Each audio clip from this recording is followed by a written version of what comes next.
आज से हम स्टार्ट करेंगे MySQL डेटाबेस। देखिए, डेटाबेस एक स्टोर करने के लिए एक टेबल की फॉर्म होती है, डेटा को स्टोर करने के लिए। अब तक हमने जितनी भी PHP की हैं, वो जो सारा कुछ हमने किया है वो उसमें हमने कुछ स्टोर नहीं किया है और ना कुछ हम उसमें स्टोर कर सकते हैं। तो इसके लिए हमें एक ज़रूरत होती है डेटाबेस की। हम आज से स्टार्ट करेंगे MySQL डेटाबेस। MySQL SQL की जो इम्प्रूव फॉर्म है यानी अपडेटेड वर्जन है, SQL या MySQL सेम टू सेम काम करती है। तो हम यहाँ पर देखेंगे कि हम किस तरीके से डेटाबेस क्रिएट कर सकते हैं, डेटाबेस में फॉर्म के ज़रिए इंसर्ट किस तरीके से कर सकते हैं और सारा कुछ। तो डेटाबेस जो है हम अमूमन मैं आपको 3 तरीक़ों से हम इसको जो है बना सकते हैं। एक तरीका तो ये है कि हम कमांड लाइन यूज़ करें। दूसरा तरीका ये है कि हम जो है PHP की मदद से यूज़ करें, यानी PHP में क्रिएट कर सके। और तीसरा मदद ये है कि GUI एप्लीकेशन की मदद से। तो देखिए, ये आपको काफ़ी डिफ़िकल्ट लग रहा होगा, क्योंकि अगर आप देखिए कमांड लाइन ये होता है जिसको हम ये कहते हैं, तो इसमें आपने क्रिएट करना होगा इस तरीके से और फिर उसको रिट्रीव करना होगा ये सारा कुछ। तो ये आपको काफ़ी डिफ़िकल्ट लगेगा, इसलिए हम इसको भी यूज़ नहीं करेंगे। और जो PHP है यहीं पर मैं आपको वैसे एग्जांपल दे देता हूँ। इस तरीके से PHP में क्या मतलब है कि यहीं पर जो है हम इस तरीके से करते हैं कि लेट्स से DB और एक वेरिएबल बना दिया है, लेट्स से DB और उसको इक्वल किया है और फिर यहाँ पर हम लिखते हैं कि क्रिएट और डेटाबेस और इस तरह की कुछ।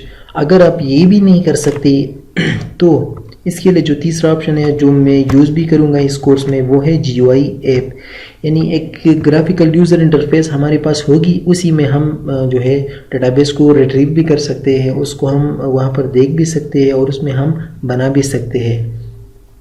तो हमारे पास कहाँ पर है, अगर आपके पास वैम्प इंस्टॉल है तो इसका मतलब ये है कि आपके पास जो GUI ऐप है वो भी इंस्टॉल है। किस तरीके से, मैं इसको ख़त्म कर देता हूँ और यहाँ पर आऊँगा तो अपने लोकल होस्ट पे जाए। जैसे आप इस तरीके से स्क्रीन पर आ जाएं तो यहाँ पर आप देख सकते हैं, यहाँ पर कह रहा है कि PHP my admin। तो जब भी आप इस पर क्लिक करेंगे तो ये जो PHP my admin है ये हमारे लिए एक GUI की काम करता है डेटाबेस को क्रिएट करने के लिए और ये सारा कुछ करने के लिए जो कि हम डेटाबेस के साथ कर सकते हैं। आपके साथ इस तरीके से स्क्रीन नज़र आ रही होगी। आप यहाँ पर आप देखिए, आप और कुछ पे ना जाए, डेटाबेस पर क्लिक करेंगे यहाँ पर तो यहीं पर आप इस तरीके से भी कर सकते हैं। और अगर मैं SQL पे आऊँ, यहाँ पर और भी चीज़ें हैं, लेकिन मैं यहाँ पर आऊँगा, यहाँ पर आप देख सकते यहाँ पर लिखा है होम। जैसे मैं इस होम पर आऊँगा तो यहाँ पर लिखा है क्रिएट न्यू डेटाबेस। तो इसका मतलब ये है आपको और इधर उधर जाने की ज़रूरत नहीं है, ये बहुत ही सिंपल है, लेकिन आपको प्रैक्टिस करना होगा। अगर मिसाल के तौर पर मैं यहाँ पर जो है डेटाबेस क्रिएट करना चाहता हूँ तो मैं यहाँ पर क्या करूँगा, यहीं पर उस डेटाबेस का नाम दूँगा। अब जो डेटाबेस है वो तो हम बनाएंगे, लेकिन उसमें हम फिर टेबल बनाएंगे। जो टेबल हम उसको कहते हैं जिसकी रो और कॉलम होती है। तो पहले तो आइए हम देखते हैं कि हम डेटाबेस को बनाते किस तरीके से। मैं यहाँ पर आऊँगा और मिसाल के तौर पर लेट्स से टेस्ट या कुछ भी या एक्सपर्ट के नाम से या जो भी आप कर सकते हैं, मैंने यहाँ पर लिखा है एक्सपर्ट के नाम से। तो डेटाबेस का नाम हमारा होगा एक्सपर्ट और यहाँ पर और कुछ भी नहीं करना और जस्ट यहाँ पर क्रिएट पे क्लिक करना है। तो मैंने जैसे ही क्रिएट पर क्लिक किया, ये अब यहाँ पर हमारे डेटाबेस तो बन चुकी है, लेकिन यहाँ पर ये कह रहा है कि जो टेबल है वो भी आप बनाएं, यानी क्रिएट न्यू टेबल। तो टेबल का नाम क्या है, मिसाल के तौर पर मैं चाहता हूँ कि उसका नाम है यूज़र। आप कोई भी नाम दे सकते हैं, यहीं पर भी डेटाबेस का और उसके अंदर टेबल का भी। तो मैं यहीं पर यूज़र नाम दे देता हूँ टेबल को। और अब इसको तो मैंने यूज़र का नाम दे दिया है और उसके साथ साथ यहाँ पर देखिए ये कह रहा है कि नंबर ऑफ़ फील्ड्स, यानी उसमें आप कितने कॉलम्स चाहिए। फील्ड्स हम कहते हैं इसको कॉलम को, यानी मिसाल के तौर पर अगर ये एक टेबल है और उसमें मिसाल के तौर पर नेम की फ़ील्ड और आईडी की फ़ील्ड, नेम की फ़ील्ड, क्लास की फ़ील्ड और पासवर्ड की, इस तरह की सारे कुछ तो मैं मिसाल के तौर पर मैं चाहता हूँ कि मैं यूज़र के लिए बनाऊँ जिसमें यूज़र की आईडी हो, यूज़र की नेम हो और यूज़र की यानी आईडी तो लाजमन होती है क्योंकि यहाँ पर प्राइमरी की होती है, वो मैं आपको बताता हूँ कि प्राइमरी क्या होती है। तो एक ये यूज़र नेम के लिए और एक पासवर्ड के लिए तो दो हो गई, और उसके साथ साथ जो हम प्राइमरी की के लिए तो मैं यहाँ पर लिखूँगा 3 क्यों, क्योंकि एक आईडी के लिए और दो जो बाकी रहते हैं पासवर्ड और नेम के लिए। जिस मैं इस गो पर क्लिक करूँगा यहाँ पर देखिए तो यहाँ पर हमारे पास यहाँ पर इस तरीके से आ रही है। अब जो ये पहला वाला है ये पहली वाली फील्ड है, ये दूसरी वाली फील्ड है और ये तीसरी वाली फील्ड है। तो इसको मैं दे देता हूँ मिसाल के तौर पर आईडी। आप कोई भी दे सकते हैं लेकिन अमूमन आईडी से हमारी जो आइडेंटिफिकेशन होती है वो हमारी आईडी से होती है।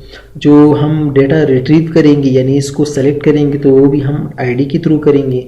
तो इसलिए लाजमी है कि हर एक टेबल में एक डेटा आईडी होनी चाहिए। तो आईडी आप कुछ भी दे सकते हैं यानी आईडी बड़ा हो इस तरीके से उसकी फिर हमें टाइप देनी होती है कि आईडी की टाइप क्या है। तो मैं यहीं पर क्या करूँगा कि आईडी टाइप क्या होगी, इंटीजर होगी। अगर यहाँ पर उस आईडी में आप ऐड करना चाहते हैं कि हम जो है क्या कहते हैं उसमें टेक्स्ट वगैरह, तो यहाँ पर आप देखिए ये एक वारचार लिखा है यानी वेरिएबल कैरेक्टर। तो इसका मतलब ये है कि आप टेक्स्ट और इंटीजर दोनों इसमें लिख सकते हैं। और यहाँ पर अगर आप देखिए इनमें सिर्फ और सिर्फ टेक्स्ट लिख सकते हैं, इस तरीके से इसमें सिर्फ और सिर्फ जो है डेट लिख सकते हैं। ये हमारे पास जो कुछ डेटा टाइप्स है ये हमारे पास अवेलेबल है। तो मैं इस आईडी के लिए इंटीजर रख रहा हूँ।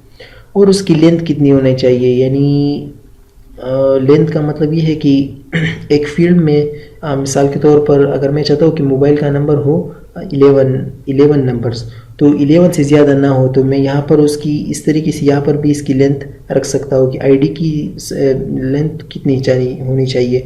मैं मिसाल के तौर पर यहाँ पर लिखता हूँ 10। यहाँ पर और कुछ भी नहीं करना और यहाँ पर नीचे आना है, यहीं पर इंडेक्स जो है और यहाँ पर लिखा है प्राइमरी।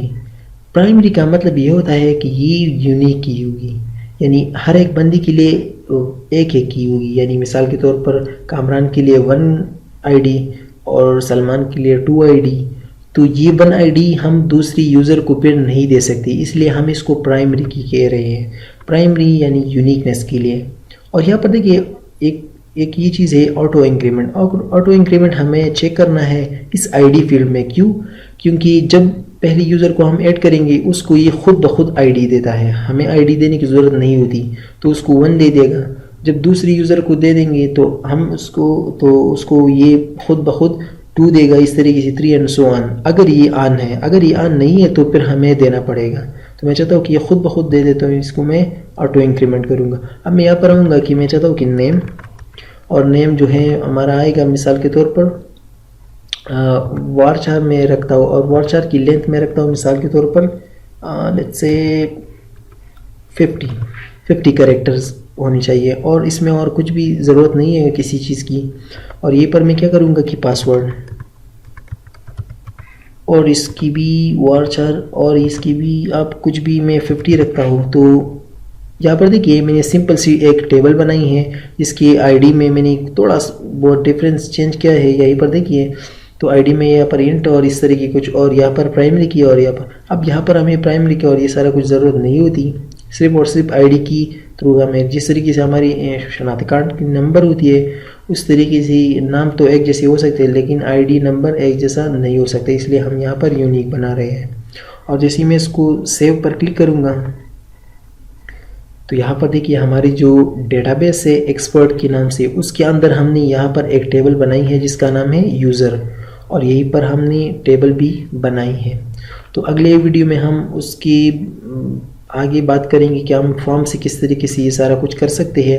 अगर मैं होम पर आऊँ यहीं पर और मैं क्लिक करूँ तो यहाँ पर देखिए हमारी जो एक्सपर्ट की, अगर मैं इसको एक्सेस करना चाहूँ एक्सपर्ट की डेटाबेस में, इस पर क्लिक करूँगा तो यहाँ पर आ चुकी है।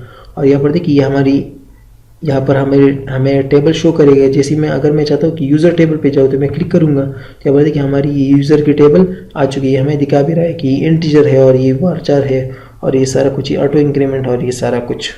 तो ये था कुछ टेबल क्रिएशन के बारे में GUI में, और आगे हम देखेंगे कि हम फॉर्म्स में जो है बाकी डेटा किस तरीके से इंसर्ट कर सकते हैं और ये सारा कुछ।